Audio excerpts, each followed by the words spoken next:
baa la yidhi ayuu ka samaysan yahay ama juluudda oo ibilku ka samaysan yahayna waa la yidhaahdaa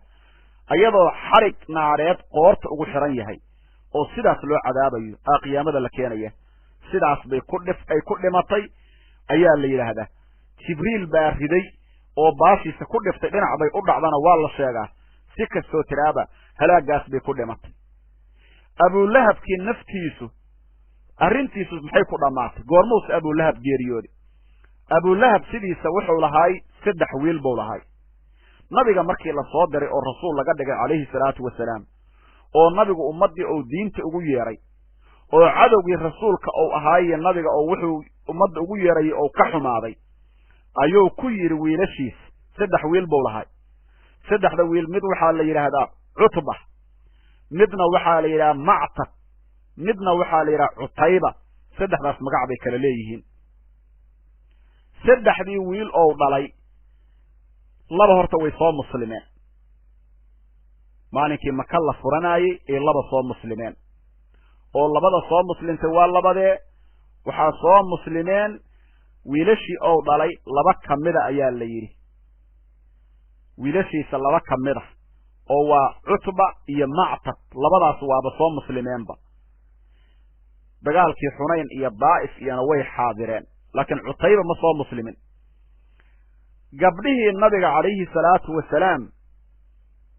ayuu waxa weeye oo qabay ninka la yiraahdo Utayba wuxuu qabay gabadhii rasuulka calayhi salaatu wasalaam oo la dhihi jiray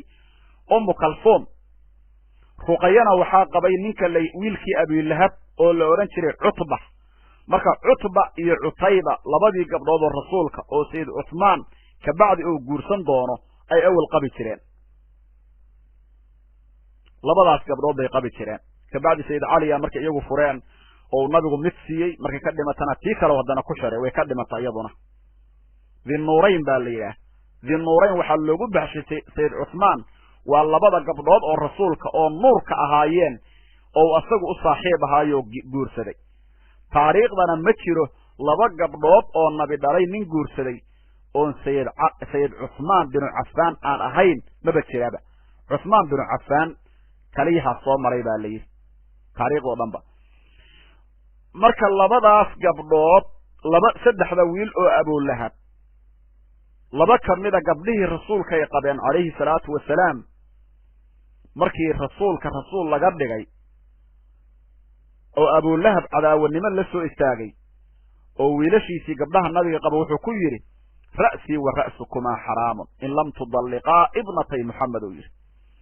aniga ya adinku ma isi salaamayno hadaadna labada gabdhood oo nabi Muhammad furin salaam naga ma dhaxayda buu yiri labadii gabdhood bay fureen way fureen markii Utba oo doonay ninkii Utba ahay labadii gabdhood waa fureen horta ninkii Utayba la dhihi jiray marka wuxuu damcay inuu wadanka Shaam aado oo uu raaco waxa weeye aabihiis Abu Lahab markaasuu yiri anigu Muhammad baan u tagayaa dhibaatana u geysanayaa waa u yimid nabigu u yimid calayhi salaatu wasalaam waa Utayba waa midka balaayadu ku dhici doonto soo muslimin nabigu intuu yimid wuxuu yiri ya Muhammad inni kaafirun bin najmi ila hawa wa billadhi dana fatadalla aniga waa suuratu najmi iyo ka sheekaynaya waa ku gaaloobay quraanka kugu soo dagoodo dhan ثم تفل أمام النبي صلى الله عليه وسلم وضلق ابنته Kalthum nabigu canduuf ku soo tuuray wiilkii Abu Lahab oo la dhihi jiray Utayba gabadhiisii nabigu qabana waa furay Kalthum ahayd kuwa kale nabiga canduuf iyo waxba kuma tuurin gabadhii oo qabay Utba waa furay oo Ruqayya canduufna nabiga kuma tuurin ka bacdina waa soo muslimi doona asagii Ma'tab laakiin midkaanu ficilkaas xun buu sameeyay sidii Abu Lahab oo kale u dhaqmay abihiisa kale nabiga markuu wiilkan sidan sameeyay oo u caroodaa la yiri waa ku xanaaqay waana habaara la yiri nabigu calayhi salaatu wasalaam wuxuu ku yiri rasuulku calayhi salaatu wasalaam Allahumma sallid alayhi kalban min kilabik ilaahayow eeyahaaga kamida oo cuna ilaahu ku dir buu yiri kan musiibo ilaahu ku soo dir faftarasahu al-asad libaax baa cunay baa la yiri wiilkii marka Utba ahaa oo gaalnimada ku dhintay waxaan rabaa cutaybe oo abulahab oo nabiga candhuufta ku soo tuuray oo gabadhiisa furay ummu kalsuuma halkaas ku dambayday waa libaaxa cunay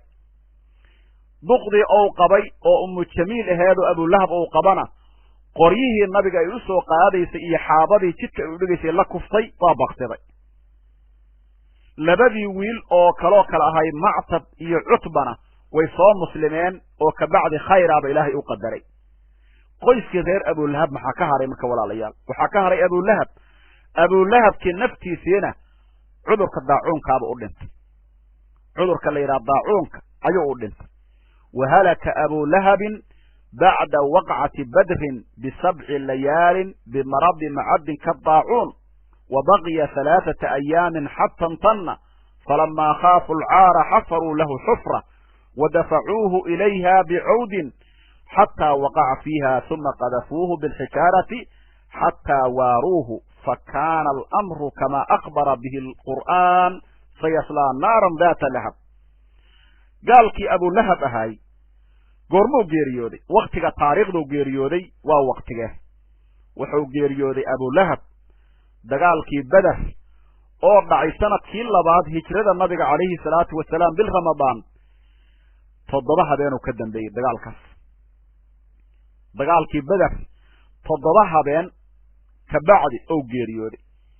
Abu Lahab dagaalkii Badr kama qayb gelin asagu kama uusan qayb gelin oo dad gaaladii aaday oo dagaal ka qayb gashay kamid ma ahayn markii lagu yiri waa la muslimiintii baa guuleysteen 7 nin baa la ka dilay 7 baa la qifaashay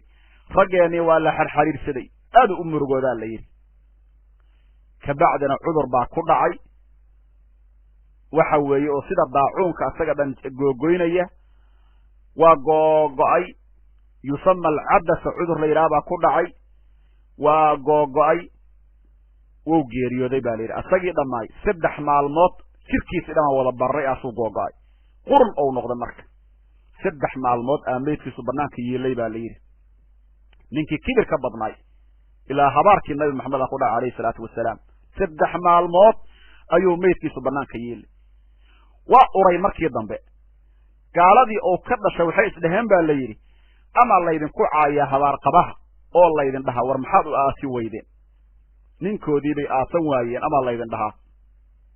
god bay u qodeen goday u qodeen baa la yiri farahoodii ka dhawranayaan qoryo ay inta saa u geliyeen geesaha uga soo geliyeen ay ku dildilsheen godkii xunka ahay markuu godkii galayna dhagxaan bay ay la dhaceen baa la yiri iyo ciid waa qariyeen waa ku astureen naartii marka ilaahay ugu tala galay oo nabi maxamed quraanka loogu bishaareeyo rasuulka quraanka lagu soo dejiyay oo sheegay ayuu ku dhamaaday Abu Lahab cudurkaas buu u dhintay islaantiisii waan sheegnay caruurtiisiina 3 bay ahaayeen labana waa soo muslimeen Utba iyo Mactab Utaybana libaax baa cunay oo nabi maxamed baa habaaray oo candoof ku tufay marka nabiga markuu habaaray cudurkaasi qoyskii reer Abu Lahab marka walaalayaal waa dayasho iyo tusaalo waxay u yihiin qolo walba oo nabi maxamed kaleeyhi salaatu wasalaam cadow ku ah